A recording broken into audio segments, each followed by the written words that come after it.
Bwana Yesu apewe sifa. Karibu sana kwenye mwendelezo wetu wa mafundisho. Nafundisha kwa habari ya mtoto anaanza kuharibika akiwa mdogo. Mtoto aanzi kuharibiwa akiwa mkubwa, anaanza kuharibiwa akiwa mtoto mdogo katika maisha yake. Nini nataka tujifunze siku ya leo? Tuko katika mwendelezo wa sehemu ya 5. Kama ni mara yako ya kwanza kuingia katika sehemu ya kwanza, kuna sehemu 5 zimepita nyuma, unaweza ukafuatilia sehemu hizo, na Mungu akubariki sana katika jina la Yesu aliye hai. Na unaweza ukashare masomo haya hasa kwa vizazi, maana leo wamama wengi leo wanatumia muda mwingi sana kujaribu kutamani kutengeneza vizazi vyao vio vya heshima, watoto wao wawe na heshima, lakini wanajikuta wanashindwa kwa sababu kuna roho za vizazi katika ulimwengu wa roho ambao zinashambulia uzao au watoto katika ulimwengu wa roho.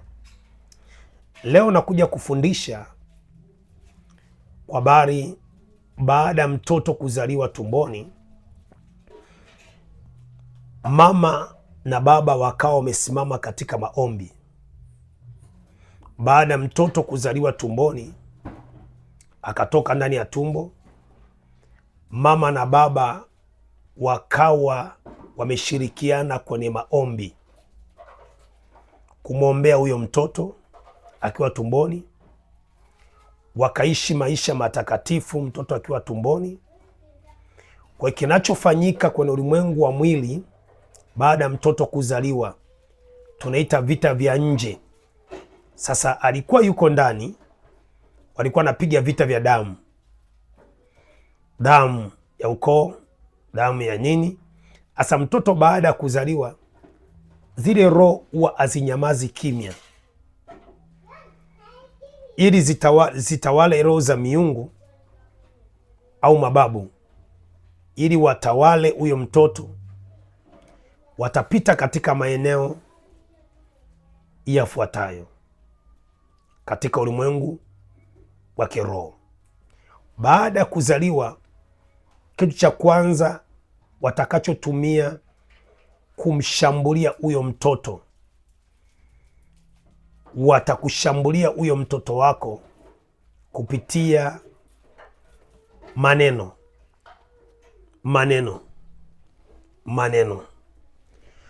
Wengi wanaharibu vizazi vyao au watoto wao baada ya kuzaliwa kupitia maneno katika ulimwengu wa roho, na pasipo kutambua kwamba maneno ni roho. Maneno ni roho ambayo maneno hayo yanapotamkwa huwa yanaumba katika ulimwengu wa kiroho. Kwa kitakachoweza kukusaidia katika ulimwengu wa roho baada ya mtoto kuzaliwa, nguvu ya kwanza utakayoiweka miungu, wanafanya kazi na maneno, wanatenda kazi na maneno. Kwa inawezekana ulimlinda kwenye maombi ili akue vizuri na vile vipawa alivyonavyo, karama alizonazo, nyota alizonayo. Lazima ujilinde sana katika maneno katika ulimwengu wa roho.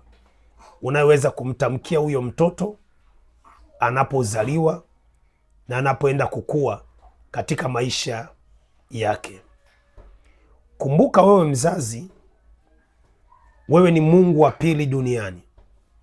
Wewe ni Mungu wa pili duniani. Mungu amekupa nafasi ya kuwa Mungu kwa mtoto wako. Ndio maana maandiko anasema, mheshimu baba yako na mama yako upate heri na miaka mingi duniani. Mwenye kuongeza miaka ni Mungu. Mwenye kuongeza miaka ni Mungu. Lakini kwa nini mtoto anapomheshimu mama na baba miaka yake inaongezeka? Sasa leo nafundisha kwa habari ya maneno. Miungu inafuatilia watoto, uzao wako kupitia maneno. Yohana sura ya 6 mstari wa 63. Yohana sura ya 6 mstari wa 63. Bwana Yesu anasema, maneno niliyowaambia ni roho na tena ni uzima. Maneno niliyowaambia ni roho na tena ni uzima. Hapa kuna vitu ambavyo natamani tujifunze siku ya leo.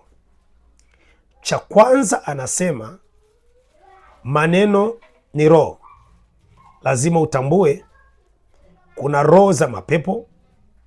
Mapepo ni roho. Kuna roho za majini. Majini ni roho.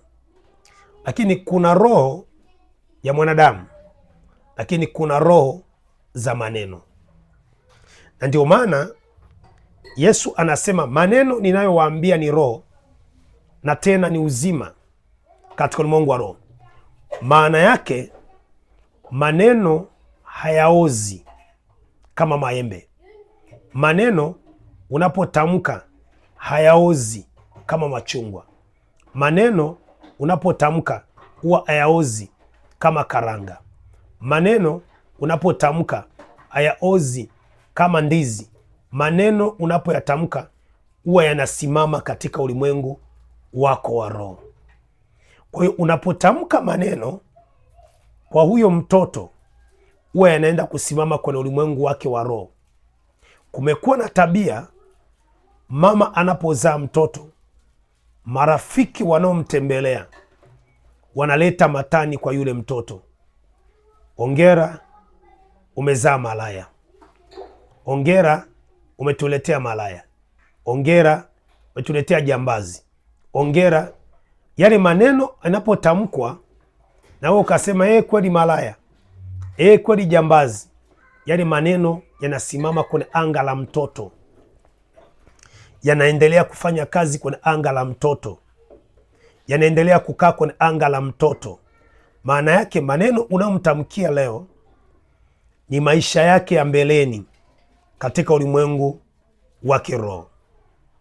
Unasema mtumishi, unaongea nini? Nasema mtumishi, unaongea nini? Angalia, unapotamka neno kwa mtoto huwa alifi nasimama kwenye anga lake la kiroho. Na ndio maana tunaanza kuangalia katika kitabu cha Isaya sura ya 7 mstari wa 7. Miungu, Isaya sura ya 7 mstari wa 7. Maandiko yanasema neno hili halitakuwa wala halitasimama. Kwa unapotamka maneno kwa mtoto huwa yanasimama kwenye anga la mtoto. Asa ile miungu kwenye ulimwengu wa roho huwa ili imshughulikie mtoto, au wachawi ili wamshughulikie huyo mtoto, wakuu wa giza ili wamshughulikie huyo mtoto, wanatafuta maneno kwenye ulimwengu wa roho. Kuna maneno gani huyu mtoto ashawahi kutamkiwa?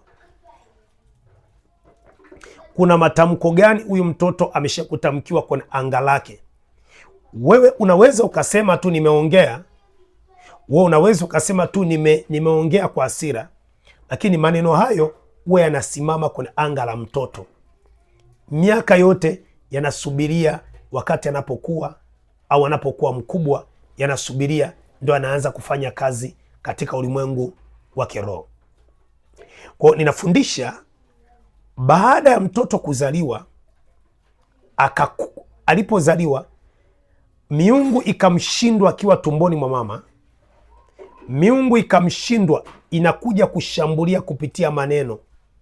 Maneno ni njia ya miungu kufanya kazi, kumdhoofisha mtoto au kummilikisha mtoto katika ulimwengu wa roho, kwenye himaya ya miungu au himaya ya kichawi.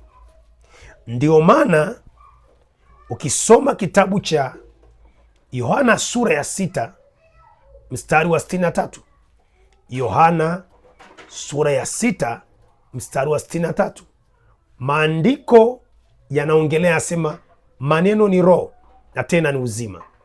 Lakini ukija kuangalia katika kitabu cha Mithali sura ya 6 mstari wa 2, Mithali sura ya 6 mstari wa 2, maandiko yanasema umetegwa kwa maneno ya kinywa chako, umekamatwa kwa maneno ya kinywa chako. Ngoja tuifafanue mahali hapa vizuri. Nafundisha miungu inatumia maneno ya wazazi. Miungu inatumia maneno ya wazazi kukamata vipawa vya watoto, kukamata karama za watoto, kukamata huduma za watoto, kutesa watoto kupitia maneno ya wazazi. Misali sura ya 6 mstari wa 2 anasema umetegwa kwa maneno ya kinywa chako. Ndani ya maneno yako kuna mtego. Ndani ya maneno yako kuna mtego. Ukirudi nyuma ukisoma Zaburi 91 mstari wa 3, maandiko anasema, Zaburi 91 mstari wa 3, Bwana atakuokoa na mtego wa mwindaji. Lakini maandiko hayakusema ni mtego gani. Anasema Bwana atakuokoa na mtego wa mwindaji. Maana yake mtego wa wachawi, mtego wa mapepo, mtego wa mizimu, mtego wa wakuu wa anga, mtego wa wakuu wa giza, mtego wa wakuu wa giza, mtego wa wachawi. Anasema Bwana atakuokoa na mtego wa mwindaji na ile tauni iharibuyo. Lakini azungumzi mtego huo ni mtego wa namna gani. Kwa ukisoma kwenye Misali 6 mstari wa 2 unagundua moja kwa moja mtego unaotumika ni maneno kwenye ulimwengu wa roho. Sasa hii miungu inatumia sana maneno ya wazazi kufuatilia watoto wako kwenye ulimwengu wa roho. Unaposema mjinga, hilo miungu inafuatilia hilo neno. Unaposema mpumbavu, inafuatilia hilo neno. Maskini wewe, inafuatilia hilo neno. Unapotamkia wewe utakuwa mwizi wewe, jambazi wewe, hiyo miungu inafuatilia hayo maneno kuomba uhalali wa kiroho kumiliki wa uzao. Maana miungu kazi yake ili iongezeke, ili miungu iongezeke, yani ili endelee kufanya kazi inahitaji kizazi. Sasa wewe unaweza kuona kawaida tu umezaa mtoto, unaye mtoto kawaida unakatuma nenda huku, hako katoto kanatakiwa katumike kwa ajili ya hiyo miungu. Kama Mungu anavyotaka kutumia uzao wako aweze kufungua watoto wawe waimbaji, wawe waombaji, wawe wahubiri, wawe wainjilisti, ndivyo na miungu inataka uzao wako wawe walevi, wawe wazinzi, wawe vibaka tu, wawe watukanaji, wawe watu wenye tabia mbaya. Sasa hiyo miungu inatafuta kupitia maneno katika ulimwengu wa roho. Kwa hiyo maneno yako mzazi yanaweza kutengeneza kesho ya mtoto wako, au maneno yako mzazi yanaweza kutengeneza kesho nzuri ya mtoto au kesho mbaya ya mtoto. Unasema mtumishi, unaongea nini? Maneno yako mzazi miungu yanayafuatilia. Maneno yako mzazi Mungu anafuatilia. Kwa hiyo mtoto anapozaliwa, linda sana maneno yako unayotamka kwa mtoto, hasa ukiwa mzazi. Okay, turudi kwenye Mwanzo sura 25. Kitabu cha Mwanzo sura 25. Inawezekana anatafuta kuwa na maisha mazuri, mtoto anatafuta kuwa na maisha mazuri. Inawezekana mtoto anatafuta kuwa na maisha mazuri, maisha ya baadaye yatakayompendeza Mungu. Hebu turudi kwenye Mwanzo hapo kwanza kidogo, tuweze kuingia hapo kwenye kitabu cha Mwanzo sura ile 27. Tuanzie mstari wa 30. Tuanzie mstari wa 30. Naona hapo tutaanza kusoma hapo na utaanza kuona Mwanzo sura 27. Tuanzie mstari wa 27. Nafundisha maisha ya mtoto wako ya mbele yanategemea maneno gani mzazi umemtamkia. Maisha ya mtoto wako ya mbele yanategemea mzazi umemtamkia nini. Maisha ya mtoto wako wa mbele yanategemea mzazi umemtamkia nini. Ili Mungu afanye kazi na huyo mtoto, Mungu anaangalia maneno. Ili miungu imchukue huyo mtoto, inaangalia maneno katika ulimwengu wa roho. Na ndio maana kama mzazi, usimtabirie mtoto kazi mbaya mbaya, kazi za ovyo ovyo za kipumbavu. Unamuumbia ulimwengu wa roho uharibifu kwa huyo mtoto. Okay, tuone. Maisha ya mtoto wako yako jukumuni mwa mzazi. Maisha ya mtoto wako yako mikononi mwa mzazi. Na ndio unaweza ukasema, mtumishi, unaongea nini? Yusufu ndiye aliyeweza kumwokoa Yesu wakati anawindwa na Farao na Herode. Yusufu ndiye aliyeweza kumwokoa Yesu wakati analindwa na Herode. Anaambiwa, mchukue mtoto hapa, peleke huku, mchukue mtoto, adui anayemtafuta ameshaondoka, adui anayemtafuta ameshakufa. Kwa mzazi, unaweza kutengeneza maisha mbeleni ya mtoto wako kupitia maneno, speech, ukatamka mema, ukatamka mafanikio. Kwa miungu inapomtafuta mtoto, huwa cha kwanza kwenye ulimwengu wa roho inatafuta maneno.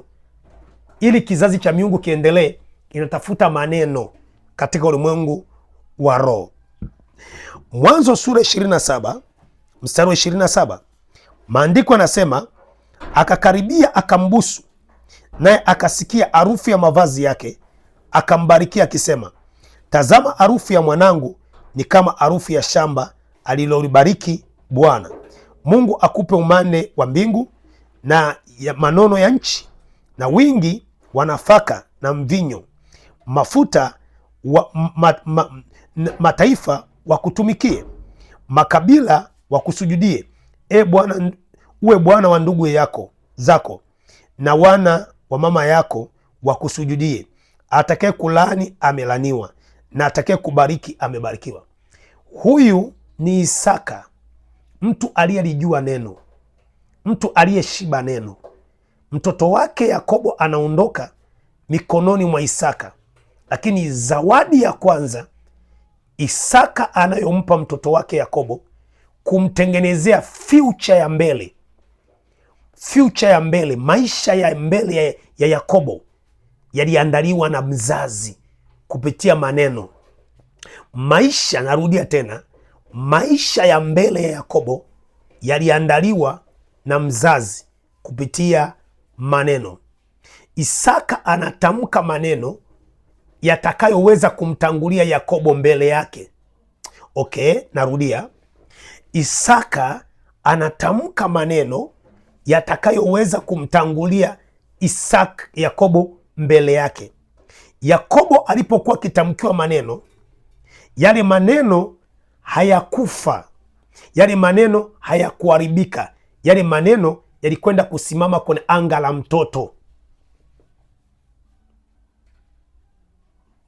Yale maneno yalikwenda kusimama kwenye anga la mtoto, na yalipoenda kusimama kwenye anga la Yakobo, yale maneno yakawa nanena, huyu ni mbarikiwa, huyu afanikiwe, huyu ni mcha Mungu, huyu ni muombaji, huyu ni dokta.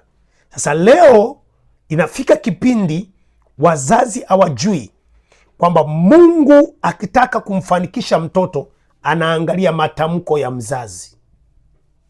Mungu akitaka kumbariki mtoto anaangalia matamko ya mzazi. Na wachawi wakitaka kumroga mtoto wanaangalia umetamka nini, umesema nini, umeongea nini kwa ajili ya elimu yake, umeongea nini kwa ajili ya uchumi wake, umeongea nini mzazi kwa ajili ya maisha yake. Kwa hiyo Isaka anatengeneza maisha ya Yakobo, maisha ya Yakobo ya mbele.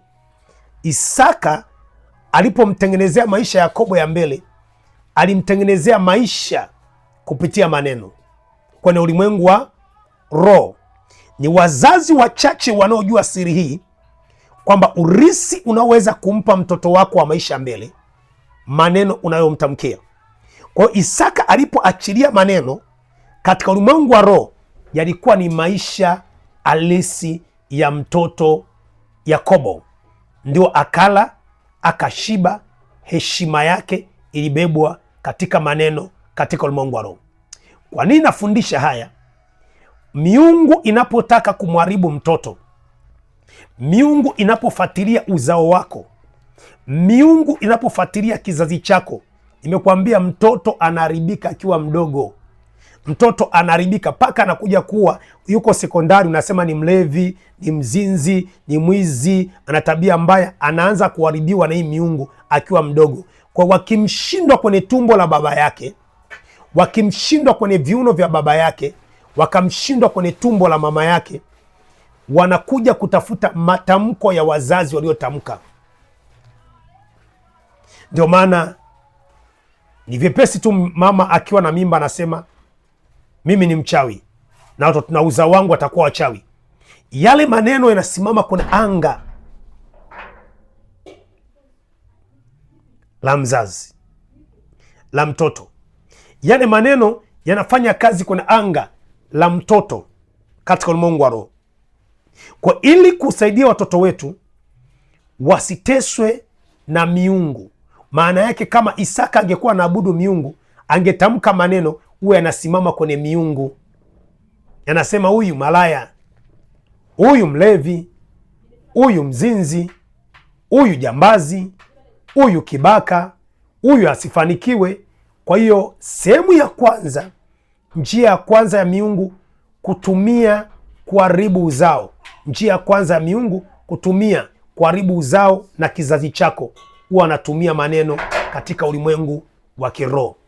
Kwa hiyo mzazi, unapozaa mtoto uwe na muda wa kumtamkia mema, ubarikiwe, ufanikiwe, wewe ni bilionea, wewe ni tajiri, wewe umefanikiwa. Lakini unakuta mzazi anamwambia utaishi maisha mateso kama mimi,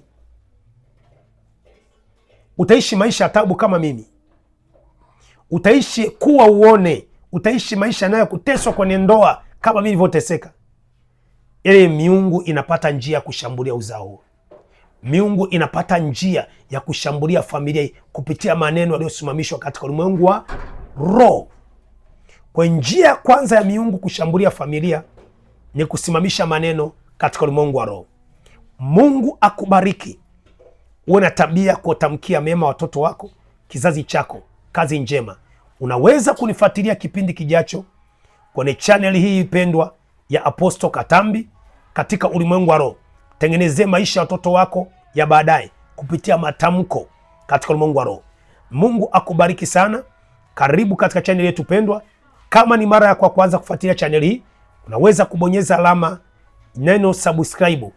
Andika like hapo, bonyeza like, alafu andika comment yako hapo chini. Mungu akubariki. Karibu sana kwenye channel hii katika jina la Hai. Amen.